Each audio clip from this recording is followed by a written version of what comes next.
What if everything you see around you, the sky, the trees, even the thoughts firing in your own brain, wasn't random at all? What if all of it, the whole shebang, was actually running on an impossibly complex but perfectly logical mathematical code?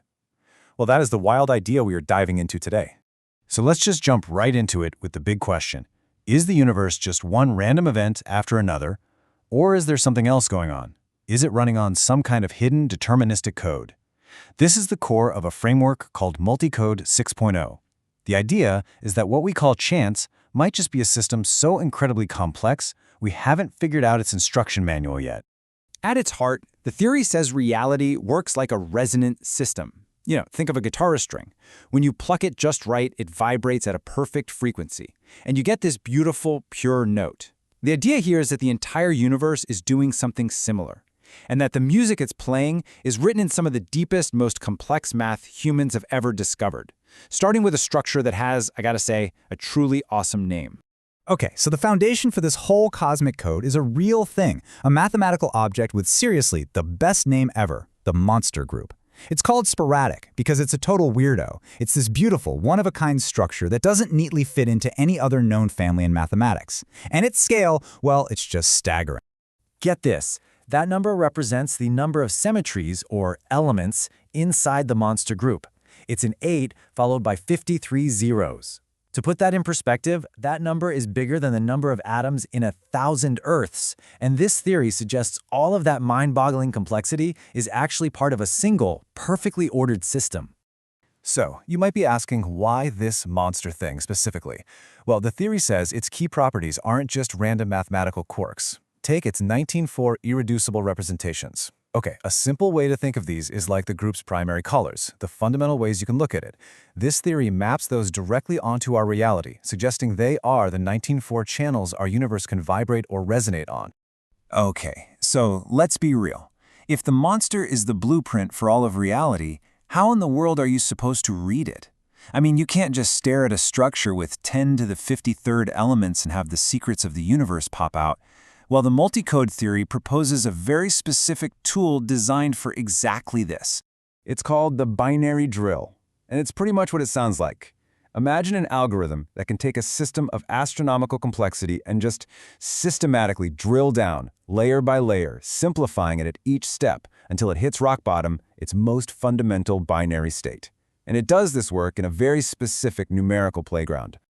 Now, this whole drilling process doesn't just happen anywhere. It takes place in a very specific mathematical sandbox that's defined by the number 2501.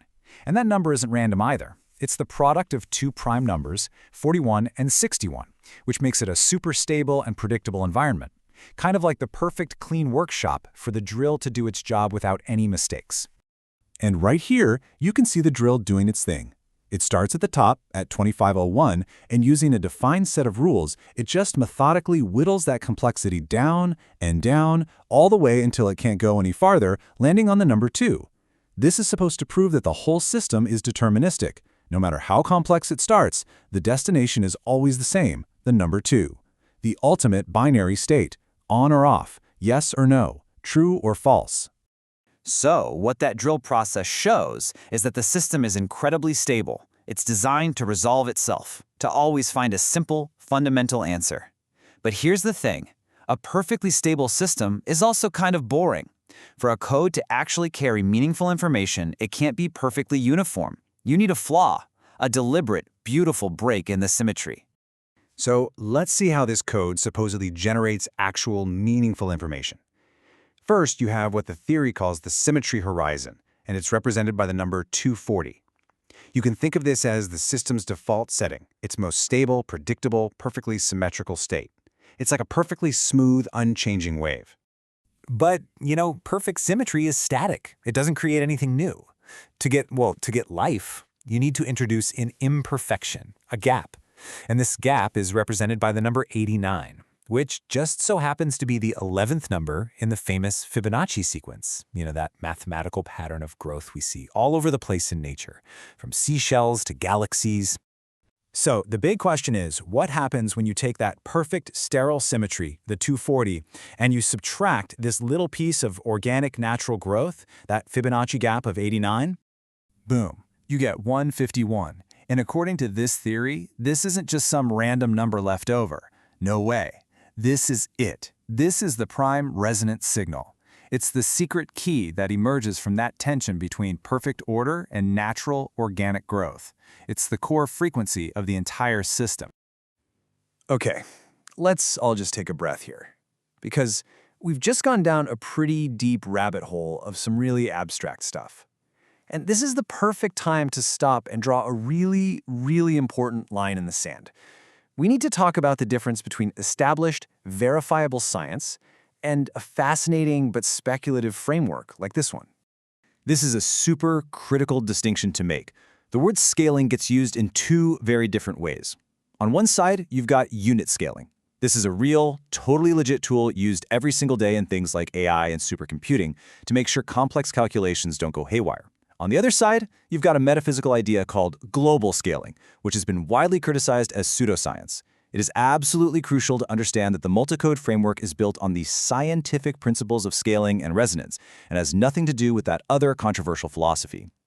All right, so with that super important distinction out of the way, let's get back to the fun part.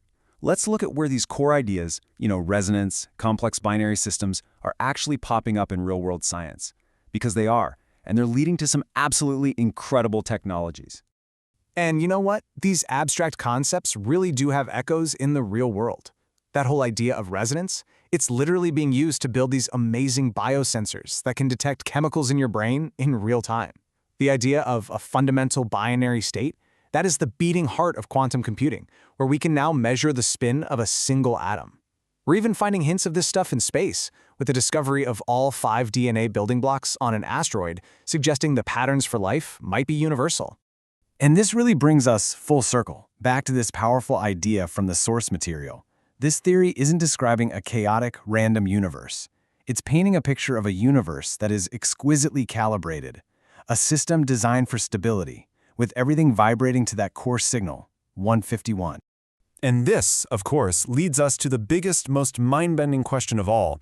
If our reality really is a deterministic code, no matter how beautiful or complex it is, what does that mean for us? For free will? Is your creativity, your consciousness, every choice you make, is it all just an emergent property of the math? That's the question I want to leave you with. Thanks for tuning in.